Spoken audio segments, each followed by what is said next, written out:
Hello everyone, कैसे हैं आप सब? Har Har Mahadev. So welcome to my page tarot magic by Renuka और मैं हूं आपकी tarot card reader Renuka Gupta.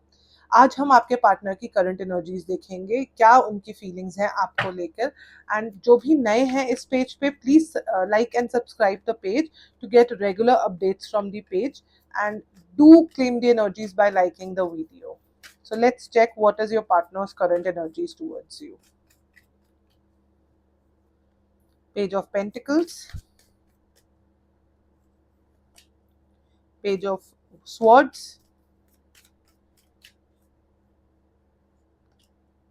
Wheel of Fortune, Seven of Pentacles, Six of Swords, Magician, Strength, Eight of Swords, Hanged Man, Six of Pentacles के साथ आता है Nine of Pentacles। तो अगर यहाँ पे हम एनर्जीज एंड फीलिंग्स की बात करें तो एक चीज़ बहुत क्लियर है कि आपके पार्टनर आपके लिए एक स्टेबल एक्शन तो लेना चाहते हैं, इन चीज़ों को ठीक तो करना चाहते हैं, बट अपनी ही लाइफ में बहुत ज़्यादा स्टक फील करते हैं। एक्शंस लेना चाह रहे हैं बट उनको समझ में नहीं आ रहा है कि उनको एक्शन लेना क्या है। मैनिफेस्ट कर रहे हैं कि ये रिलेशनशिप जो है एक रिकन्सिलिएशन हो जाए, जिससे आप दोनों के बीच में जो भी ट्रैपनेस है, जो भी प्रॉब्लम्स है, वो एक प्रॉपर टर्म्स में आ जाए। कहीं ना कहीं आपको स्टॉक भी कर रहे हो सकते हैं ये। एक चीज बहुत क्लियर यहाँ पे मुझे समझ में आ रही है that this person wants to create a balance with you, but वो बैलेंस वो कैसे क्रिएट करे वो उनको समझ में नहीं आ रहा है कहीं ना कहीं। तो यहाँ पे एक एनर्जी बहुत प्रोमिनेंट है that this person is watching you over on social media but feeling a lot of pain inside them, क्योंकि उनको ये लग रहा है कि चीजें ना ठीक हो पा रही हैं, ना बैलेंस क्रिएट हो पा रहा है, ना वो मूव ऑन कर पा रहे हैं। तो that is the kind of energy I am seeing right now over here. This person wants to work on this relationship, this one person wants to find a ray of hope, move out of their own trapness and see a light in every situation. चाहे वो situation इस वक्त आप दोनों के लिए workout ना कर रही हो, फिर भी उस सिचुएशन में लाइट ढूंढने की कोशिश कर रहे हैं।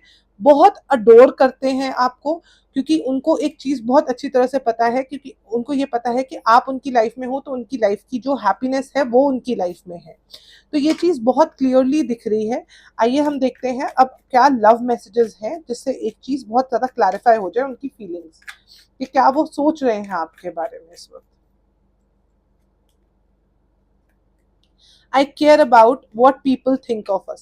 This person is a lot of this person is a kind of a person जो ना लोगों की बातों को बहुत ज्यादा ध्यान रखते हैं, जिनके माइंड में ना what people think about situations या उनके बारे में वो चीज बहुत ज्यादा ना मैटर करती है, जिसकी वजह से वो ना एकदम से स्टेप नहीं ले पाते। I show off on social media for you.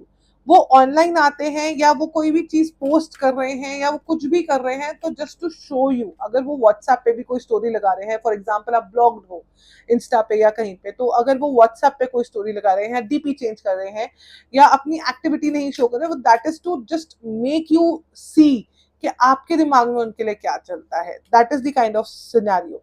I forgive you. Might भी आप दोनों के बीच में कुछ चीजें ऐसी हुई हैं जिसकी वजह से उनको भी हर्ट हुआ था, but he is choosing to forgive you for that thing. He's choosing to move ahead in this relationship. Next card है, I get nervous to call you. I don't want you. I don't want to me ignored. Want, हाँ, basically वो इसलिए भी call करने से भी आपसे डर रहे हैं, क्योंकि उनको लगता है कि अगर वो आपको कॉल करेंगे या मैसेज करेंगे, कुछ भी करेंगे, तो वो नहीं चाहते कि आप उनको इग्नोर करो, क्योंकि कहीं ना कहीं एक हर्डल्स हैं आप दोनों के बीच में। कहीं ना कहीं आपके और उनके बीच में कुछ चीजें ऐसी हुई हैं जिसकी वजह से they are into that hesitation of coming forward, talking to you, giving you a clarification on the situation. I appreciate the lessons you taught me. There are a lot of things that you have taught this person in this life, in this time period of your relationship. उनको वो चीज़ भी बहुत appreciate करते हैं, क्योंकि वो चीज़ उनको बहुत चीज़ों में आगे स्टेबिलिटी क्रिएट करने के लिए हेल्प कर रही है। ठीक है, तो एक चीज़ बहुत क्लियर है, this person adores you, this person Mrs you a lot, your sexy body has me drooling. This person misses you a lot. Even if this person is not texting you or not calling you, this person is in a condition where this person is missing you so much, having a lot of pain, because they do not know how to take a step forward, they are not able to take a step forward. एक चीज बहुत clear है कि उन्होंने आपके text भी संभाल के रखे हुए हैं, जो भी आप दोनों के बीच में कम्युनिकेशन हुई है वो सब उनके पास संभली हुई है, वो सब उनके पास सेफ है। वो रोज उस टेक्स्ट को पढ़ते हैं, रोज उस कम्युनिकेशन के बारे में सोचते हैं और डेफिनेटली आपको बहुत ज्यादा मिस भी करते हैं।